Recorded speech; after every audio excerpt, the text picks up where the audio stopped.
Militer Iran merilis rekaman video yang memperlihatkan peluncuran rudal sebagai tanggapan atas penerobosan wilayah udara Iran oleh Amerika Serikat.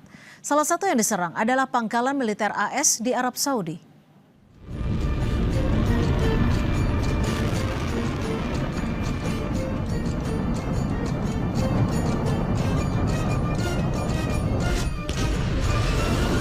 Operasi itu disebut menjadi serangan langsung pertama Teheran ke wilayah Arab Saudi dalam hampir 4 bulan terakhir. Iran menargetkan pangkalan militer AS dengan rudal balistik. Pemerintah Arab Saudi belum memberikan konfirmasi maupun bantahan atas laporan yang beredar tersebut. Meski demikian, saudara, otoritas pertahanan sipil Arab Saudi sempat mengeluarkan peringatan dini bagi warga di kota Al-Qarj dan Yanbu.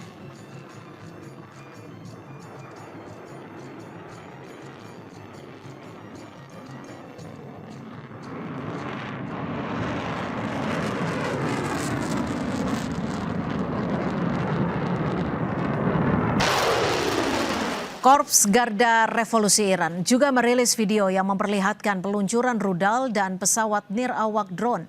IRGC mengklaim senjata-senjata tersebut ditembakkan ke arah pangkalan Amerika di Yordania sebagai tanggapan atas serangan AS terhadap infrastruktur Iran. IRGC menyebut angkatan udaranya melancarkan serangan terkoordinasi menggunakan rudal dan drone terhadap pangkalan militer Amerika di Azraq, Yordania sebagai bagian dari respon berkelanjutan atas serangan Amerika terhadap infrastruktur sipil Iran. Mereka menyatakan operasi yang dilakukan saat fajar itu merupakan gelombang ke-20 dari operasi Nasr 2 dan menyasar hanggar pesawat tempur serta area parkir pesawat berukuran besar di pangkalan tersebut.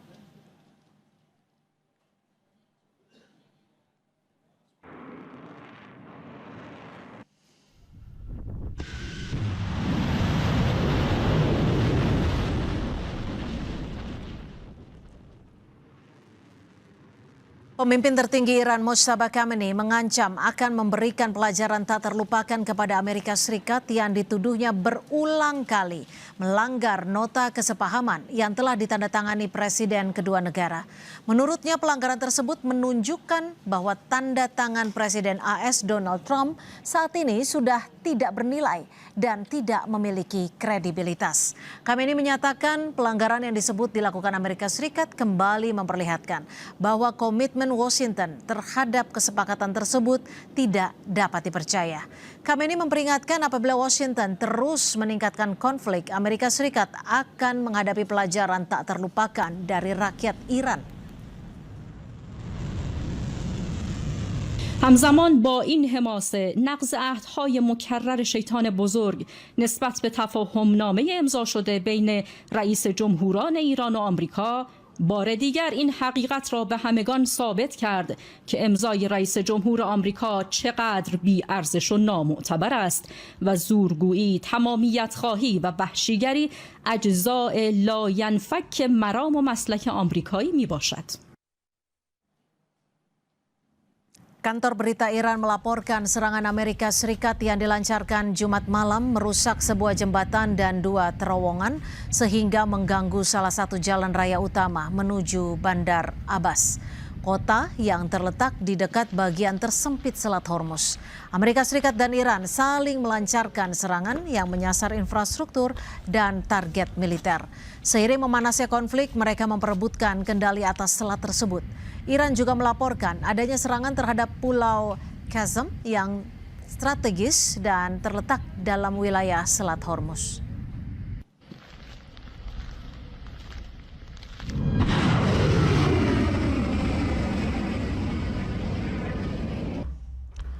Komando Pusat Amerika Serikat mengumumkan bahwa operasi militer yang berlangsung selama 7 hari berturut-turut terhadap Iran resmi berakhir pada Jumat malam waktu setempat. Selama sepekan terakhir, militer AS melancarkan serangan yang menyasar fasilitas strategis militer Iran, meliputi lokasi pengawasan, infrastruktur, logistik militer, gudang senjata bawah tanah, hingga kemampuan maritim Iran. Militer AS menyebut tetap menjalankan arahan Presiden Donald Trump dan terus memberlakukan blokade terhadap pelabuhan-pelabuhan Iran.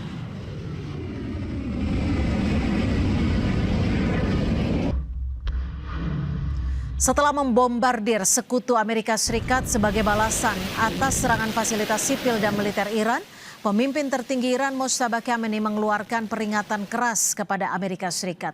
Lalu seberapa besar kekuatan Iran saat ini?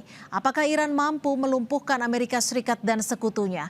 Kita bahas bersama peneliti senior Indo-Pacific Strategic Intelligence, Aisa Kusuma Sumantri, dan pengamat militer serta pertahanan UI, Stanislaus Rianta. Mbak Aisa, Bang Stani, selamat sore. Terima kasih sudah menyediakan waktunya di Kompas Petang. Selamat sore, Nak. Selamat sore, Mbak Cynthia. Ya, Mbak Aisa, kalau kita lihat eskalasi yang terjadi 7 hari terakhir ini, serangan pertama ke Arab Saudi diluncurkan Iran. Apa sebenarnya pesan dari serangan ini menurut Anda, Mbak Aisa? Jelas di sini pesannya adalah Iran tidak akan tinggal diam kalau Amerika Serikat melakukan eskalasi. Karena kalau kita lihat di sini sebenarnya niat dari MOU-nya masih tetap ada. Apa itu niatnya? Yaitu menghentikan sebenarnya segala bentuk kekerasan dan berusaha untuk mencapai konsesi. Tetapi permasalahannya dari MOU yang ditandatangani di tanggal 19 Juni kemarin, secara operasional ini sudah hilang, ya, sudah disfungsional sebenarnya MOU-nya, karena kedua belah pihak ini sudah melupakan sebenarnya klausal pertama untuk bisa menghentikan segala bentuk kekerasan di Timur Tengah.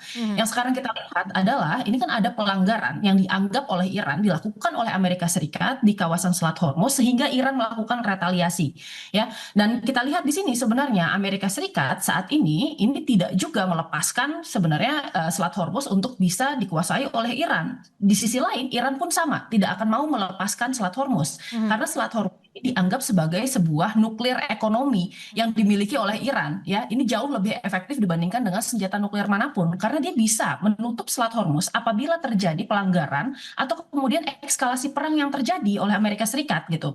Di sini kita lihat gamenya kembali menjadi sebuah chicken game theory, dalam artian kedua belah pihak ini tidak mau sebenarnya, ya, menjadi pihak yang kalah. Jadi mereka ini takut sebenarnya untuk bisa menuruti MOU. Karena apa? Karena kalau mereka menuruti MOU dengan cara misalnya melakukan deeskalasi sementara pihak yang satunya itu terus menyerang, maka mereka akan ada dalam posisi yang merugikan. Oleh karena itu, meskipun yang paling menguntungkan itu adalah sama-sama stand down, di sini kita lihat bahwa keduanya itu sama-sama melakukan, ya, eskalasi atau menaikkan tensi dari peperangan ini. Dan ini yang sebenarnya kita khawatirkan, ya, bahwa MOU-nya sebenarnya ke depannya ini menjadi gagal. Oke, Bang Stani, ketika MOU dianggap sudah tidak berarti lagi dan kemudian masing-masing negara Iran dan juga Amerika Serikat seakan-akan menciptakan eskalasinya sendiri. Lalu apa yang Anda baca dari peringatan yang dikeluarkan Mojtaba kali ini?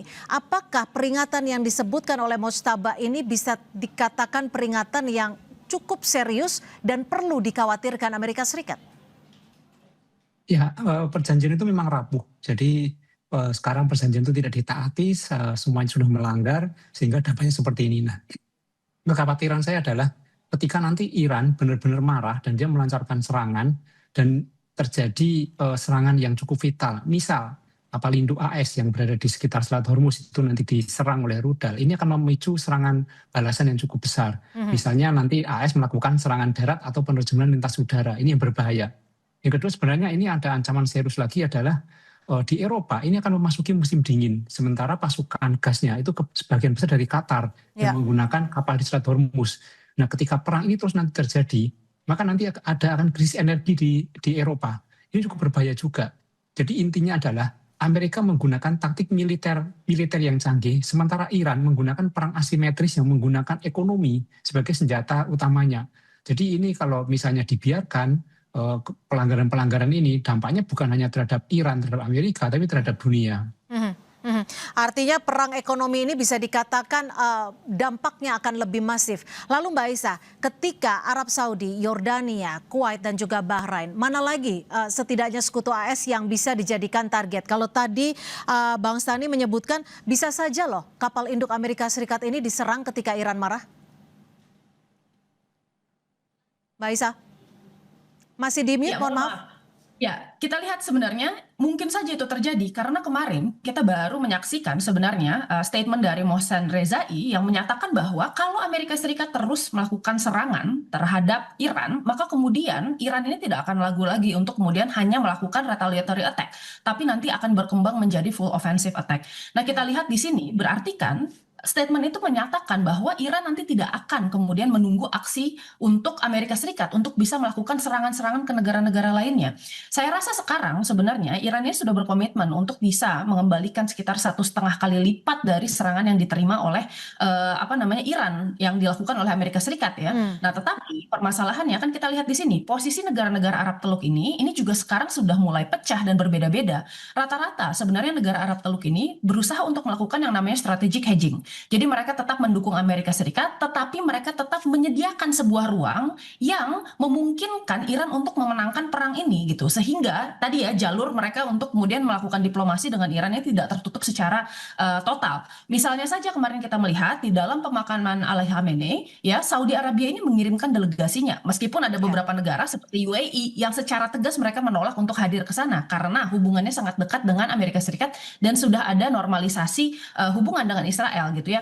Tapi itu memperlihatkan bahwa Saudi Arabia sebagai salah satu negara yang kemudian terbesar di GCC itu memperlihatkan adanya itikat baik untuk tetap melakukan diplomasi gitu. Sehingga sebenarnya terbuka jalur-jalur untuk diplomasi ke depannya untuk negosiasi di antara Amerika Serikat dengan Iran. Nah, yang kita khawatirkan sekarang apabila Amerika Serikat dan Iran ini sama-sama tidak bisa menurunkan egonya, tidak ada komunikasi antar elit melalui hotline misalnya, tidak ada kemudian hubungan yang bisa fungsional di dalam multilateral kerjasama seperti OKI lalu kemudian seperti PBB. Yang ini kita khawatirkan adalah distrustnya atau ketidakpercayaan satu sama lainnya ini menjadi semakin besar. Sehingga ini membuka peluang bagi kedua negara untuk sama-sama saling menyerang tanpa adanya komunikasi yang efektif. Nah, apa yang kemudian bisa terjadi? Ya, dikhawatirkan ini akan menjadi konflik yang kembali ke full scale attack seperti di tanggal 28. Dan kita tidak mengharapkan itu untuk kemudian kembali terjadi. Ya, tapi Bang Stanley kalau kita melihat saat ini Amerika Serikat mengklaim bahwa akan menghentikan serangan selama 7 hari.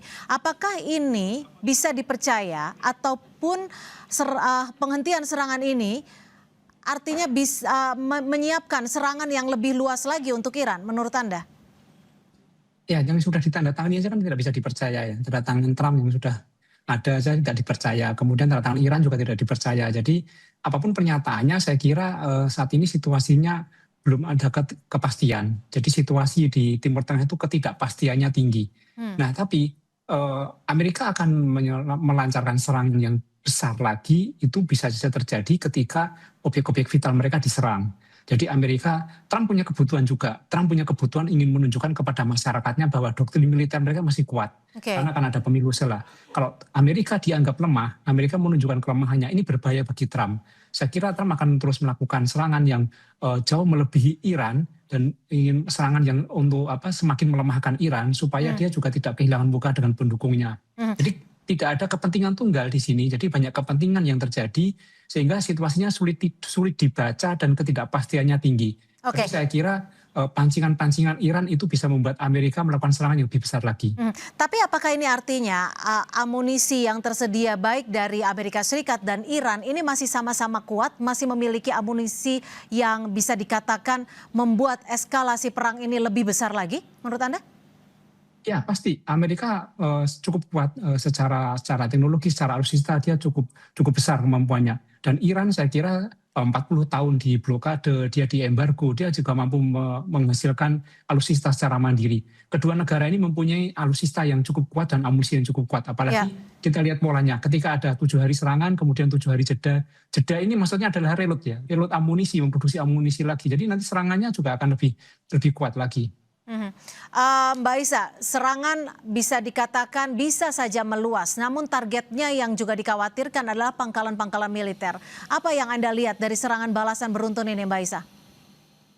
Ya, kalau kita lihat di sini Iran masih berusaha untuk fokus ke fasilitas-fasilitas militer yang dilakukan oleh Amerika Serikat. Meskipun kita lihat sebenarnya prinsip yang sebaliknya itu dilakukan oleh AS yang mengincar sebenarnya fasilitas sipil yang ada di Iran. Kenapa kemudian fasilitas sipil? Jawabannya satu, sebenarnya Amerika berusaha untuk memutus kemampuan Iran untuk bisa bertahan di dalam perang yang sifatnya itu asimetris dan perang atrisi. Karena apa? Fasilitas penunjang seperti misalnya stasiun kereta api, jembatan, lalu kemudian pabrik-pabrik, itu sebenarnya mendukung kekuatan Iran untuk bisa bertahan melawan tekanan Amerika Serikat, khususnya tekanan ekonomi yang diciptakan oleh blokade di atas blokadenya Iran di Selat Hormuz. Nah, satu hal yang kemudian perlu kita pahami di sini, ini menarik karena sebenarnya Amerika Serikat meskipun sudah mengisi ulang kemampuan dan stockpiling misalnya, tetapi sebenarnya kita lihat bahwa Amerika Serikat ini rata-rata kalah perang bukan karena masalah kemampuan militer, tetapi karena adanya permasalahan politik domestik yang menyatakan bahwa kemampuan Amerika Serikat ya untuk bisa melanjutkan perang secara keinginan politik atau political will dan secara ekonomi itu yang terkikis. Jadi rata-rata bukan karena militernya gitu. Nah, sekarang kita mengetahui bahwa AS ini sudah menyiapkan sekitar 1.000 misil. Pertama, 1.000 misil ini belum tentu semuanya akan diarahkan ke Iran. Karena AS tetap membutuhkan itu di front di Asia Pasifik ya, dan kemudian di Ukraina.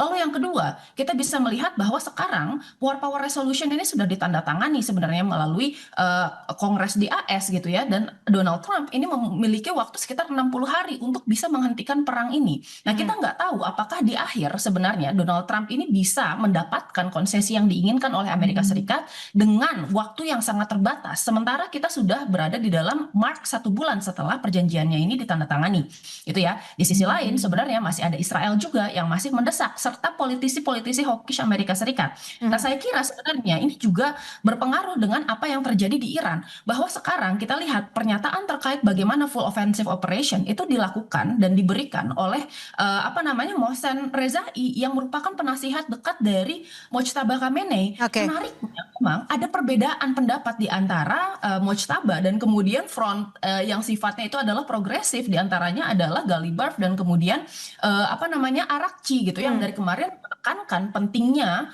melaksanakan MOU gitu. Jadi saya rasa sebenarnya perpecahan di Iran dan kemudian perpecahan di Amerika Serikat ini akan sangat berpengaruh telak terhadap kelangsungan nasib dari perang Iran, Amerika Serikat dan Israel. Oke, Bang Stani, kalau kita lihat dalam serangan Amerika Serikat ini juga ikut menghancurkan jembatan, lokasi-lokasi sipil. Apakah ini Anda bisa katakan sebagai kejahatan perang? Ya, situasinya sudah seperti ini. Kalau misalnya dunia akan menilai itu kejahatan perang, ya itu termasuk kejahatan perang. Tetapi kan AS pasti akan berdalih, dia punya dalih, punya alasan ya. Tapi kalau kita lihat sebenarnya menghancurkan jembatan, menghancurkan masyarakat sipil itu, instalasi itu menurut saya itu masih kecil. Kalau AS misalnya mau melakukan serangan yang lebih besar, dia bisa. Iran. Artinya ini ancaman Amerika Serikat secara terstruktur? Iya, kalau misalnya Iran pun juga seperti itu. Ketika dia melakukan serangan lebih besar, dia juga bisa gitu loh. Ini masih, saya kira masih menahan diri sebenarnya. Nah, yang kita khawatirkan adalah ketika kedua belah pihak tidak bisa menahan diri. Apa yang mengakibatkan mereka tidak menahan diri, misalnya ada provokasi-provokasi ya. Kita lihat ketika perjanjian dulu dilakukan, ditandatangani, beberapa hari kemudian ada provokasi-provokasi di Selat Hormuz sehingga terjadi serangan balasan, entah itu dari pasukan sayap kanan atau pasukan pecahannya dari Iran atau dari mana, itu terjadi saja. Israel juga memprovokasi gitu. Jadi sebenarnya ini tidak ada aktornya, tidak hanya Amerika dan Iran saja, tapi ada aktor-aktor lain yang harusnya itu juga dikumpulkan ketika akan melakukan penandatanganan perjanjian. Gitu. Jadi ketika tanda tangan hanya Iran dan Amerika itu nggak bisa. Baik, terima kasih atas perspektif Anda, pengamat militer dan pertahanan Universitas Indonesia, Stanislaus Rianta, dan juga terima kasih Mbak Aisyah Kusuma Sumantri dari Senior Indo-Pacific Strategic Intelligence sudah berbagi perspektif di Kompas Petang. Selamat sore.